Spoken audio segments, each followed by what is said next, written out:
നമ്മളൊക്കെ പള്ളിയിലേക്ക് പോകുന്നവരാണ്. ഇഖാമത്ത് കൊടുക്കൽ തുടങ്ങുമ്പോൾ തന്നെ അല്ലെങ്കിൽ ബെല്ലടിക്കുമ്പോൾ തന്നെ നമ്മൾ എണീച്ച് സൊഫ് കെട്ടി തുടങ്ങും ഇല്ലേ? അതിലെങ്ങനെ മാണ്ടി അതിൻ്റെ ഹുക്കം എന്താ?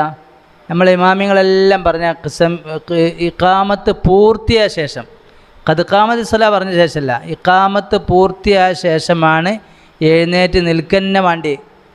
ആ എഴുന്നേറ്റ് എണീക്കേണ്ടത് തന്നെപ്പാ ഇഖാമത്ത് പൂർത്തിയായ ശേഷം. വെറുതെ ഒരു സുന്നത്ത് നഷ്ടപ്പെടുത്തുകയാണ് നമ്മളെ തിരക്കുകൊണ്ട്. ഇമാമ് മെഹ്റാബിലേക്ക് കയറേണ്ടപ്പാ ഇഖാമത്ത് പൂർത്തിയായ ശേഷം, ഇഖാമത്ത് പൂർത്തിയായ ശേഷമാണ് ഇമാമ് മെഹ്റാബിലേക്ക് കയറേണ്ടത്. ആളുകൾ എഴുന്നേറ്റ് നിൽക്കേണ്ടത് എപ്പാണ്?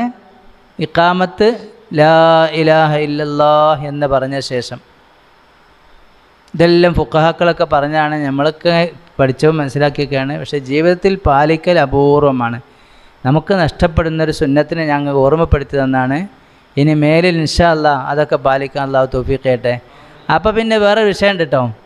നമ്മൾ പിന്നെ ഇപ്പോൾ ഉദാഹരണത്തിന് ഒരാൾക്ക് ആവില്ല, എണീച്ച് ഉണ്ടാക്കിയെല്ലാം കൂടി അധ്വാനിച്ചെല്ലാം കൂടി അവിടെ എത്തുമ്പോഴേക്കും അയാൾക്ക് തക്ബീറത്തുൽ ഇഹ്റാമിൻ്റെ ഫള് നഷ്ടപ്പെടുന്നുണ്ടെങ്കിൽ അങ്ങനത്തെ രോഗിയായ ഉദറുള്ള ആളുകൾക്ക് എന്ത് ചെയ്യാം? നേരത്തെ തന്നെ എണീച്ച് റെഡിയാവാം. അത് പിന്നെ പോയി ആടും ഇവിടെയൊക്കെ ഇരുന്നിട്ട് വരുന്നവരുണ്ടാവും. അത് ഇത് കൂട്ടില്ല. കാരണം സ്വഫായിട്ട് സുന്നത്ത് നിസ്കരിച്ച് സ്വഫായിരിക്കാനുള്ള